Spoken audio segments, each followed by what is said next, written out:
this is single most interesting thing that has happened to me so far as a host working in Alaska. My name is Saveli and I'm Russian. I've been living half of my life in Russia, half of my life and I've been working as a host in Alaska for 3 weeks now. And this story is maybe the most interesting one so far that I've experienced in my work. And so this guy wants to have a lunch in our restaurant, and me as a host, I have to accommodate him and to seat him. However, we had a wait list that day and that specific time, and I said that to him, and I go, can I have your name please, sir, to put you on a wait list? And this guy is approximately, I don't know, 70-ish, 80 years old approximately, and he looks straight at my badge, which says Saveli, and he goes, Slavko. And he looks straight at my badge as if he reads it. And I'm going, Saveli. I think he wants to read my badge out. And I go, Saveli. And he goes, Slavko. And I go, Saveli. And he goes, Slavko. And I go, Saveli. And he goes, Slavko. And so we did this like approximately 30 seconds non-stop, like this verbal ping pong, with straight faces, no emotions on both of us. And after 30th second approximately, I realized that he is not misspelling my name, he's spelling his name in order for me to put his name on the waitlist. And after I realized it, I said, Slavko is your name? He said, yes. As if nothing happened at all, which was hilarious at this point. However, this story has a continuation. Check it out. I said, okay sir, approximately 40 minutes wait, please come back, I'll call your name out, I'll message you as well. He comes back approximately 20 minutes after I said that to him, and he starts speaking with me. We start engaging, he asked me where I'm from. He had a huge accent, by the way, a huge Eastern European accent. I am not the person who jumps to conclusions fast. However, it is not hard to tell that this guy is most probably from the Balkan or from the Baltic region. And he, in our conversation, I understand that he flew from Serbia, Yugoslavia back in the time, and now he's been living in Canada for 60 years, and he starts telling me about his wife, and he starts asking me what I'm doing with my wife, etc, etc, etc, as if guiding me. And I said, I'm studying business administration and journalism back in Bulgaria, and he does this gesture, complete bullshit, change this. And this wife, you will have to learn a craft. I recommend you three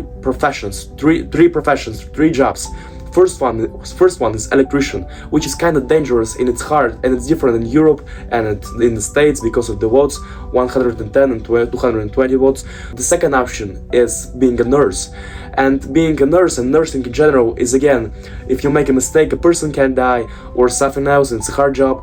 He says the third option, which is the best one, which I devoted my life to, is plumbing. Become a plumber, live in Canada, and you can make up to $100 and even $200 per hour. And he said this is the best job, the best profession, you have to have a craft. And we're going like this an hour approximately. His time comes to enter the premises, the venue.